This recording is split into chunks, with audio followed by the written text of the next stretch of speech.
A sudden splash of crimson caught her eye, stark against the dark alleys of medieval Florence. It was the color of blood, rich and deep, the kind that seemed to pulse with life, but this wasn't blood. It was a bolt of the most luxurious fabric she had ever seen, a deep, dark purple that shimmered in the dim light. The woman, a merchant's wife, reached out to touch it, her fingers trembling. She had heard tales of this color, a symbol of wealth and power, but to see it in person was a revelation. This was the color of the Rucellai, a family whose name was synonymous with purple. Their rise to prominence was nothing short of miraculous, a tale that began with a humble merchant named Alemanno. Alemanno Rucellai was a man driven by ambition. In the mid-13th century, he set out on a journey that would change the course of his family's destiny. Traveling the eastern Mediterranean trade routes, he was determined to find something that would set him apart.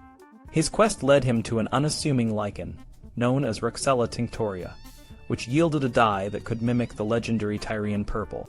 This lichen, once a common dye used to stretch the rare and expensive Murex purple, was now a treasure in its own right.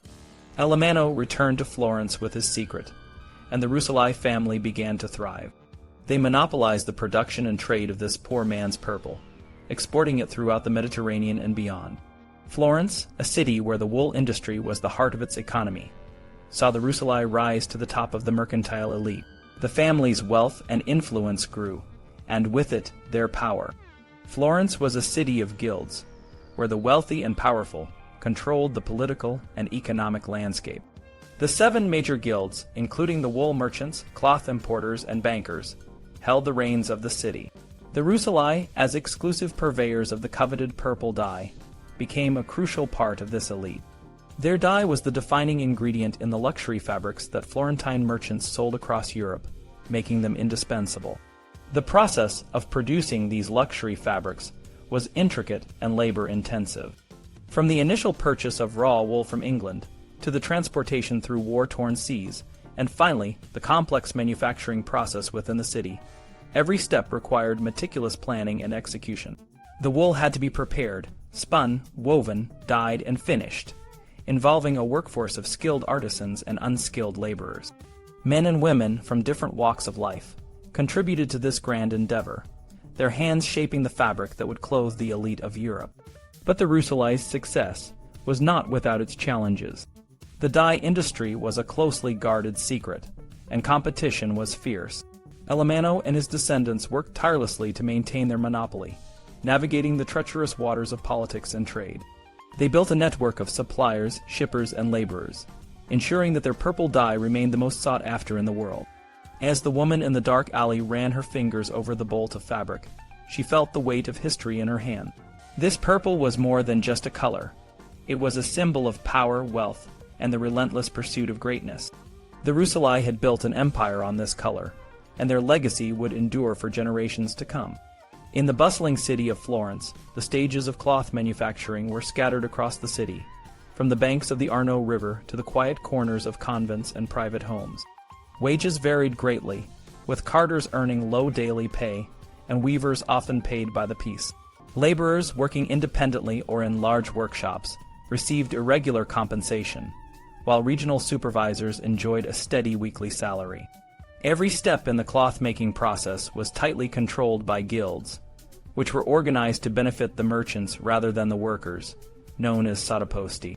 These workers had no say in their wages or industry standards and faced harsh penalties, such as excommunication for not meeting quotas, or even the amputation of a hand for subpar dyeing. The sottoposti's frustration boiled over in 1378, and they took to the streets in a revolt known as the Revolt of the Ciompi. They boldly declared that if they were stripped of their clothes, they would be seen as equals, and if they were dressed in the finery of the wealthy, they would appear noble. The uprising led to the creation of 3 new minor guilds, including one for dyers, who were known for their independent and rebellious nature. Dyers held a unique position in the industry. They had formed their own confraternity dedicated to Saint Onufrius, a saint who, according to legend, was born a girl but transformed into a man to preserve his virginity. By the 15th century, the Dyers' Guild had gained significant influence, and the profession had become so specialized that there were 7 different terms for dyers. Despite their importance, dyers were often viewed with suspicion due to the unpleasant odors and methods of their craft, such as the use of urine in dyeing processes. This stigma, combined with their mysterious formulas, led to the belief that dyers were dabblers in magic. The dyer's role in creating vibrant colors was crucial, but the dyes themselves were often unstable.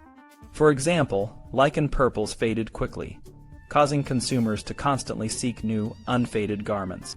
This created a steady demand for dyers, but it also meant that the wealthy had to continually update their wardrobes to maintain their social status. In Florence, the wearing of luxurious clothing was tightly regulated by sumptuary laws, which were initially designed to limit the excesses of the aristocracy. However, as the new rich emerged, these laws were reconfigured to control the new elite. Women's wardrobes were particularly scrutinized, with limits on the number of gowns they could own and strict regulations on the length of sleeves, trains, and necklines.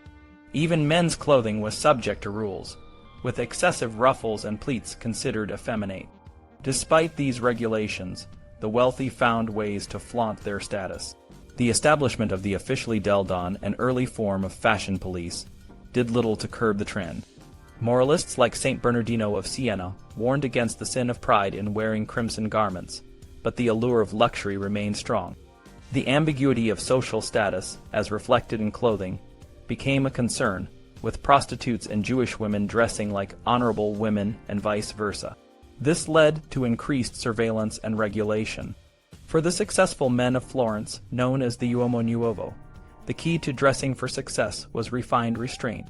They wore red garments, a color that symbolized wealth and power, but they did so with a sense of sprezzatura or effortless elegance. This look was carefully crafted to project an image of success, without appearing overly showy. The Rucellai family, whose wealth was initially built on the dye trade, particularly the production of purple dye, rose to prominence through shrewd business practices and political connection. They dealt in foreign exchange and expanded their influence, securing a place in the heart of Florence. The family's coat of arms, featuring a blue kite shield with gold zigzag lines, became a symbol of their success. Over time, they held numerous political positions and undertook significant philanthropic projects, such as funding the completion of Giotto's bell tower. By the end of the 14th century, the Rucellai family had achieved a remarkable rise in status. They had acquired a surname, a coat of arms, military honors, and financial and political success. However, they still lacked the ultimate symbol of social standing in Renaissance Florence, a grand family home. Despite this, the Rucellai had firmly established themselves as a powerful and respected family in Florence. In the heart of Florence, two men, both born to the city but shaped by its sorrows, found themselves yearning to reclaim their roots. They were like two sides of a hinged portrait, each side telling a part of a shared story, yet separated by a rift that neither could fully bridge. Lorenzo, with his charming smile and mysterious past, was a man who had seen the world, but always felt a pull back to the place he was born. His family's history was as storied as the city itself, dating back centuries, but he carried a deep sense of loss. His father had sold the house where Lorenzo was born, a place that held the echoes of his earliest memories, to fund a grander dream. That dream was Palazzo Rucellai, a majestic building that had once belonged to another branch of their family. When his father finally bought back the palazzo, it was a triumph, but it came at a cost. Lorenzo's birthplace was lost to him forever. The pain of that loss was compounded when his father left the palazzo to his older brother, a decision that left Lorenzo feeling betrayed and overlooked.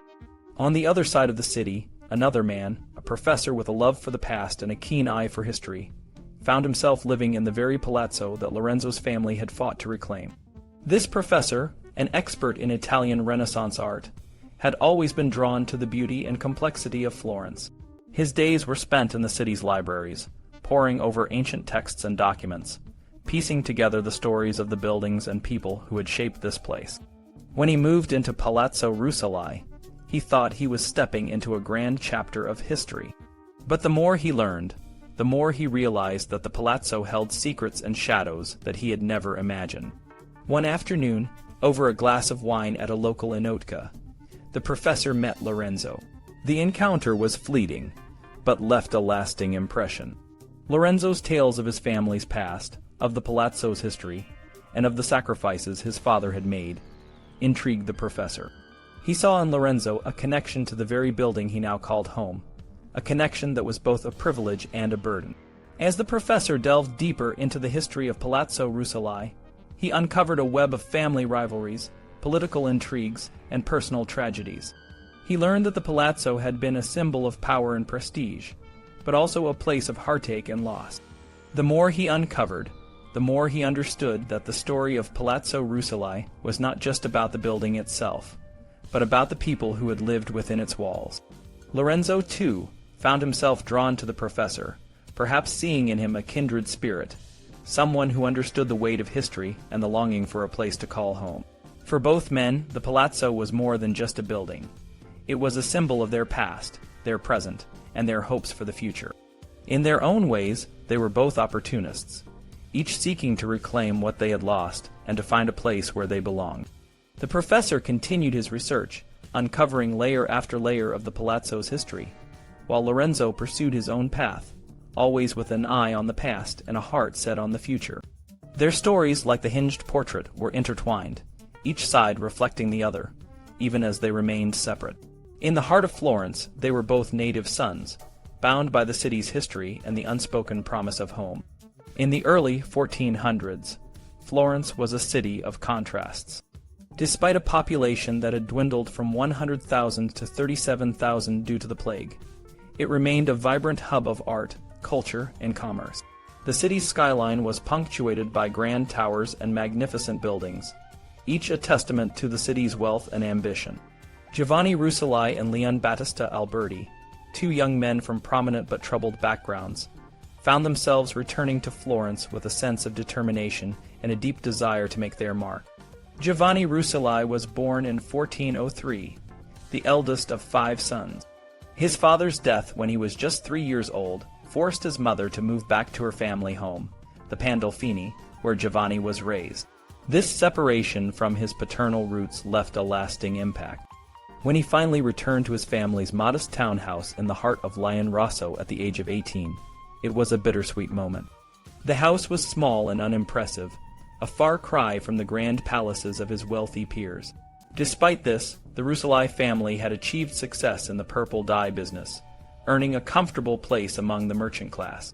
However, they lacked a physical symbol of their achievements, a grand palazzo, that could stand as a testament to their greatness. Leon Battista Alberti, born in Genoa in 1404, faced his own set of challenges.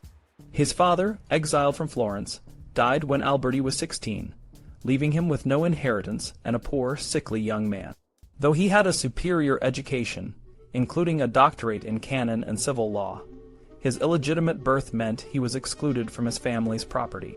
When he finally returned to Florence at 24, he was determined to prove himself. Alberti's passion for architecture and his vision for the city's future were evident, but he had to overcome the stigma of his birth and the lack of a family name to do so. Florence, in the first quarter of the 15th century, was a city of grandeur and ambition. The humanist Leonardo Bruni praised the city's magnificent buildings and the collective impact of its architecture on visitors. The city was home to some of the most significant works of art, including Ghiberti's bronze doors for the baptistry, Donatello's marble statues, and Brunelleschi's iconic dome of the Duomo. The city's skyline was a proud statement of its wealth and cultural significance. For Rucellai and Alberti, reintegration into Florence's elite demanded reinvention. Giovanni created a personal emblem featuring Fortune as a ship's mast, a symbol of the family's success in trade. Alberti, too, designed an emblem, an open eye with eagle's wings, a laurel wreath, and the motto Quid Tum, what next? This symbol reflected his determination to overcome his past and his fear of being overlooked. Both men understood that their success would depend on their ability to navigate the city's complex social and political landscape. Rucellai, with his modest but significant patrimony, joined the Art del Cambio, the bankers' guild, and quickly rose through the ranks. He married into the wealthy Strozzi family, securing his position and providing the means to fulfill his ambitions. Alberti, despite his challenges, used his education and architectural skills to gain recognition and respect. Rucellai's plan to build a grand palazzo was a slow and systematic process. He began with his father's modest townhouse and gradually expanded it over 30 years. Unlike other grand palaces built in a single campaign, Rucellai's approach was rooted in tradition and personal history. He incorporated elements from older structures, a nod to the past, while creating a cutting-edge facade that would elevate his family's status. The palazzo was more than a residence. It was a statement of his family's resilience and ambition. Florence's building boom reflected the city's growing wealth and pride. The rise of independent, grand palaces like the Medici, Pitti, and Strozzi was a symbol of the city's prosperity. However, this rapid expansion also brought challenges. Neighbors often complained about the disruption caused by construction, and some even resorted to extreme measures, like throwing buckets of blood onto the facades of new palaces to express their displeasure. Despite these challenges, the construction of grand palaces was an important economic driver. It created jobs and stimulated the local economy, with some palaces employing hundreds of workers for years. For Rucellai, the palazzo was a personal and public project, a way to heal the wounds of his past and secure his family's future. It was a symbol of his determination, and a testament to the power of architecture to shape one's destiny. Giovanni Rucellai and Leon Battista Alberti, two men from troubled backgrounds, found their path to success through the grandeur of Florence's architecture. Their palazzo and their emblems became symbols of their resilience and ambition, forever etched into the fabric of the city they called home. Giovanni Rucellai's journey from a modest medieval townhouse to the Grand Palazzo Rucellai is a tale of ambition, resilience, and the transformative power of architecture. Born into a family with a modest heritage, Rucellai's early life was marked by the challenges of a crowded home and a neighborhood that was far from the city's wealthiest. Despite these obstacles, Rucellai's strategic acquisitions of properties and his alignment with influential figures like Cosimo de' Medici allowed him to navigate the treacherous waters of Florentine politics and society. By the time he reached his 40s, Rucellai had not only established himself as a successful banker, but had also amassed a significant amount of real estate. His most ambitious project, however, was the transformation of his inherited properties into a single, magnificent palace. For this, he turned to the visionary architect Leon Battista Alberti, who had recently completed his groundbreaking treatise on architecture, emphasizing the importance of beauty, proportion, and harmony. Alberti's design for Palazzo Rucellai was a masterpiece of Renaissance architecture. The facade, with its golden brown Pietraforte and intricate family emblems, was a blend of classical elegance and modern functionality. The symmetrical 5-bay structure, divided by ornate friezes and adorned with pilasters, windows, and family symbols, projected a sense of dignity and nobility. The smooth masonry and the built-in bench at the base were a departure from the rough medieval style, reflecting Rucellai's desire to be seen as a man of refinement and taste. But the beauty of the facade was more than just a visual statement. It was a psychological one. For both Rucellai and Alberti, the palace represented a longing for acceptance and a desire to be honored and respected by their peers. Rucellai, who had spent much of his life feeling like an outsider, saw the palace as a way to establish his place in Florentine society. Alberti, who had faced his own struggles with exile and alienation, saw architecture as a means to achieve the recognition and dignity he craved. The palace, with its perfect balance of form and function, was a testament to their shared vision. It was a place where the past and the present, the ancient and the modern, came together to create a home that was both a symbol of their success and a source of personal pride. Rucellai's Zibaldone, a collection of his thoughts and advice, reflects his deep desire to be loved and honored, and the palace stood as a physical embodiment of that aspiration. In the end, Palazzo Rucellai was more than just a building. It was a symbol of Rucellai's journey from a modest beginning to a position of power and respect. It was a place where he could finally feel at home, a place that would stand as a legacy for generations to come. Through the art of architecture, Rucellai and Alberti had achieved what they had long sought: a place of honor, a place of dignity, and a place that would be remembered for its beauty and its significance.